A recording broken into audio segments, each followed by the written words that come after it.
سورہ بقرہ کی آیت نمبر 123 جو ہے وہ تلاوت کرنے کا شرف حاصل کیا ہے۔ اللہ تعالیٰ ارشاد فرماتے ہیں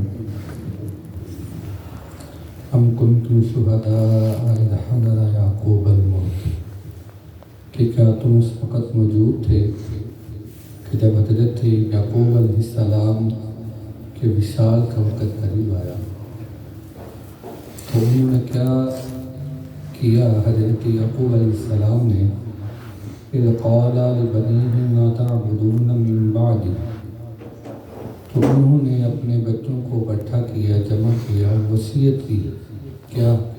ما تعبدون من بعدی، کہ میرے بیٹوں میرے بعد تم کس کی عبادت کرو گے؟ فقالوا نعبد الہک و الہ آبائک، تو انہوں نے اس کے ابا جی ہم آپ کے خدا کی عبادت کریں گے، وَإِلَٰهَ آبَائِكَ، اور آپ کے دادا جناب ابراہیم کے خدا کی عبادت کریں گے، وَإِسْمَاعِيلَ وَإِسْحَاقَ إِلَٰهٌ وَاحِدٌ، اور جناب اسماعیل اور جناب اسحاق علیہ السلام کے خدا کی عبادت کریں، وَنَحْنُ لَهُ مُسْلِمُونَ، اور ہم اسی کے سامنے اپنا سر جو ہے جھکائیں گے۔ یہ حضرت یعقوب علیہ السلام کی جو ہے وہ وصیت نامہ ہے، جو آپ نے اپنے بچوں کو اپنے آخری وقت میں جو ہے وہ دیا۔ تمام دوستوں کو معلوم ہے قرآن مجید فقان حکیم میں جو بار بار لفظ بنی اسرائیل آتا ہے، اس سے مراد جناب حضرت یعقوب علیہ السلام کی ذات مبارکہ ہے۔ اور آپ اپنی اولاد کو بڑی وضاحت کے ساتھ وصیت کر رہے ہیں کہ بیٹا دین اسلام کے اوپر جو ہے وہ قائم رہنا ہے، اور اپنے دین کو نہیں چھوڑنا، توحید کے اوپر جو ہے وہ قائم رہنا ہے، شرک کی طرف نہیں جانا، ہدایت کے اوپر جو ہے وہ رہنا ہے۔ علماء نے بیان کی ہے، اس سے دو باتیں بڑی واضح ہیں۔ پہلی بات تو یہ ہے کہ موت جو ہے یہ تو برحق ہے، موت بولے کیا ہے؟ برحق ہے۔ ایک عام بندے کی موت میں اور ایک اللہ کے نبی کی، جو اللہ کے نیک بندے ہوتے ہیں، ان کی موت میں زمین آسمان کا فرق ہے۔ فرمایا کہ جب کسی بھی نبی کے وصال کا وقت قریب آتا ہے تو اللہ ان کو اختیار دیتا ہے۔ وہ اختیار یہ ہے کہ چاہے تو آپ زندگی دنیا کے اندر بھی گزاریں، چاہے جو موت کا وقت ہے پھر آپ کو جو ہے وہ اختیار ہے۔ تو حضرت یعقوب علیہ السلام کو بھی اختیار دیا گیا، جب ان کی موت کا وقت قریب آیا اختیار دیا گیا، پوچھا گیا، تو حضرت یعقوب علیہ السلام نے اس کیا ہے میرے مولا مجھے اتنی مہلت دے دے کہ میں اپنے بچوں کو وصیت کر سکوں، میں اپنے بچوں کو وصیت جو کر سکوں۔ تو یہ تو صرف اللہ کے نبیوں کی شان ہے، ان کا پروٹوکول ہے، اللہ نے ان کو یہ عزت دی ہے۔ ادروائز عام بندے سے تو نہیں کوئی حضرت اسرائیل علیہ السلام اجازت دے کر آتے ہیں، کبھی ایسا ہوا ہے نا؟ ایسا تو نہیں ہوتا ہے، یہ تو اللہ والوں کی شان ہے۔ اور پھر مہلت بھی مانگے کہ مجھے اتنی مہلت دے دیں کہ میں اپنے بچوں کو، اولاد کو وصیت کر سکوں، وصیت کر سکوں۔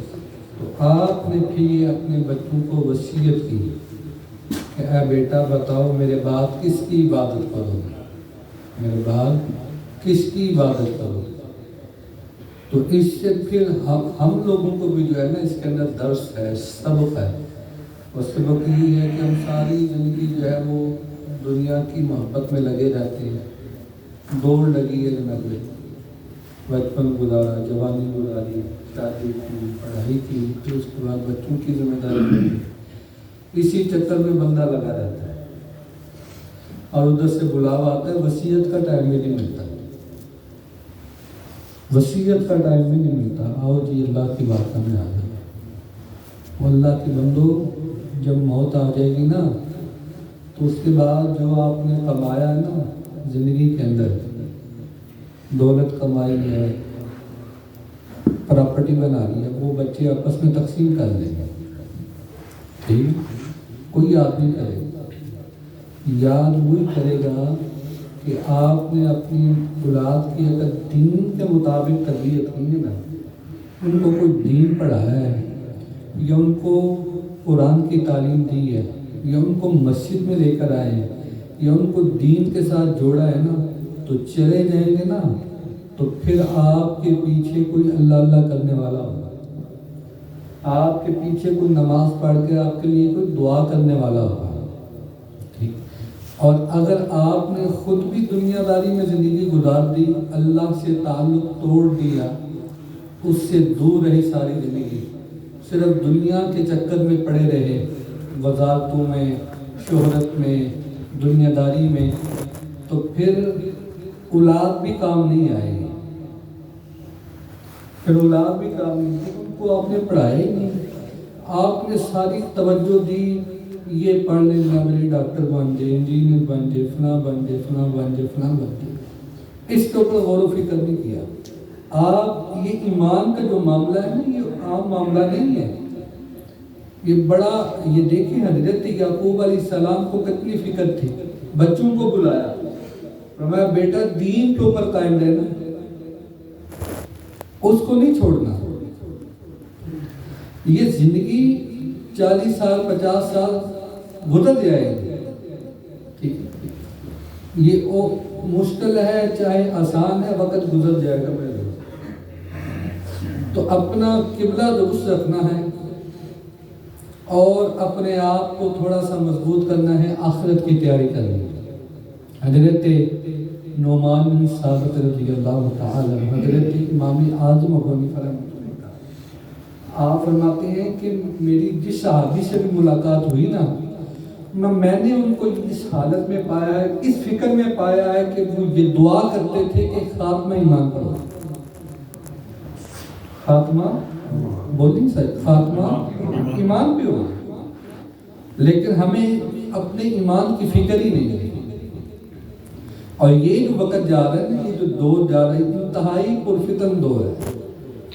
اپنے آپ کو بچا کر، خود کو بھی، اپنے بچوں کو بھی، اپنے گھر والوں کو بھی، ہم سب کی ڈیوٹی ہے، ہم سب کی ذمہ داری ہے کہ خود کو بھی صحیح رکھنا ہے، اپنا ایمان بھی بچانا ہے، گندی باتوں سے، گندے کاموں سے، حرام حلال کی تمیز رکھنی ہے، ٹھیک؟ تو یہ ہم سب کے لیے بڑا اہم جو ہے وہ درس ہے کہ حضرت یعقوب علیہ السلام اللہ سے مہلت مانگ رہے ہیں، مولا اتنی مہلت دے دے کہ میں اپنے بچوں کو وصیت کر سکتا۔ وہ تو اللہ کے نبی تھے، پیغمبر تھے، ان کو تو وصیت مل گئی، اجازت مل گئی کہ آپ اپنے بچوں کو جو ہے وہ وصیت کر لیں، لیکن ہم تو بالکل عام جو ہے وہ مسلمان ہیں، تو ہمیں تو موت کا تو علم نہیں ہے نا کہ ایک لمحے کے بعد ہمارے ساتھ کیا ہو جائے گا۔ ہمارا جو مائنڈ ہے وہ یہی ہے کہ 50 سال کے بعد موت آئے گی، یا جب بوڑھے ہوں گے تو تب جو ہے وہ اللہ اللہ کریں گے، جب 40 سال کے بعد بال سفید ہونا شروع ہو جائیں گے تو پھر بچوں کی شادی کریں گے، پھر تھوڑا ٹائم ملے گا، پھر قرآن پڑھیں گے یا پھر مسجد میں آئیں گے۔ نہ میرے دوستو، یقین کریں موت کا نہیں پتا کہ کب آ جائے۔ آپ روزانہ نہیں دیکھتے ہزاروں موتیں ہوتی ہیں، نوجوان جا رہے ہیں، کوئی بچے جا رہے ہیں، تو اس لیے غور و فکر کرنے۔ اور یہ جو آئے مقدسہ ہے کہ جس کے اندر اللہ کے نبی حضرت یعقوب علیہ السلام اپنے بچوں کو وصیت کر رہے ہیں کہ بیٹا اپنے ایمان کی حفاظت کرنی، اپنے ایمان کی حفاظت کرنی ہے اور اللہ کے دین کے اوپر قائم رہنا ہے، اللہ کے علاوہ کسی کی عبادت نہیں کرنی، عبادت صرف اللہ کی کرنی ہے۔ بولیں عبادت صرف اللہ کی کرنی۔ وَنَحْنُ لَهُ مُسْلِمُونَ، تو انہوں نے عرض کیا ابا جی ہمارا خدا وہی ہے جو آپ کا خدا ہے، ہمارا خدا وہی ہے جو آپ کے جدہ امجد جناب ابراہیم علیہ السلام کا خدا ہے، جناب اسماعیل علیہ السلام کا خدا ہے، جناب حضرت اسحاق علیہ السلام کا خدا ہے۔ ہم خدا کی عبادت کریں گے اور اسی کے سامنے اپنا جو ہے وہ سر جھکائیں گے۔ اللہ مجھے بھی اور آپ کو بھی اپنے ایمان کی حفاظت کی توفیق عطا فرمائے۔ اللہ ہمارے یہاں پر بچے پڑھتے ہیں یا پاکستان میں ہمارے بچوں کے ایمان کی اللہ حفاظت فرمائے، اور اللہ تعالی ہم سب کو توبہ کی توفیق عطا فرمائے اور آخرت کی تیاری کی توفیق عطا فرمائے۔ اللہم صلی علی سیدنا و مولانا محمد وعلی آلہ مولانا محمد وعلی آلہ۔ یا الہی ہم سب کی نماز عشاء کو اپنے بارگاہ قبول فرما۔ یا الہی ہم سب کے صغیرہ کبیرہ گناہ معاف فرما۔ یا الہی ہم سب کے صغیرہ کبیرہ گناہ معاف فرما۔ اپنے امین کا صدقہ مولا ہم سب کا خاتمہ ایمان پر فرما، خاتمہ بالخیر فرما۔ یا الہی خاتمہ بالخیر فرما، بری موت سے محفوظ فرما، بری موت سے محفوظ فرما، اپنی عبادت کی توفیق عطا فرما۔ جو مسلمان حالت ایمان سے اس دنیا سے تشریف لے گئے ہیں مولا ہم سب کی بخشش فرما، سب کو اپنی جوار رحمت میں جگہ عطا فرما۔ مولا تیری بارگاہ میں التجا کرتے ہیں اپنے حبیب کا صدقہ ہم سب کا، تمام مسلمانوں کا جو حیات ہے ہم سب کا خاتمہ ایمان پر خاتمہ بالخیر فرما۔ ربنا ما خلقت هذا باطلا سبحانك فقنا عذاب النار۔ صلی اللہ تعالی علی رسولہ خیر خلقہ محمد وعلی آلہ وسلم۔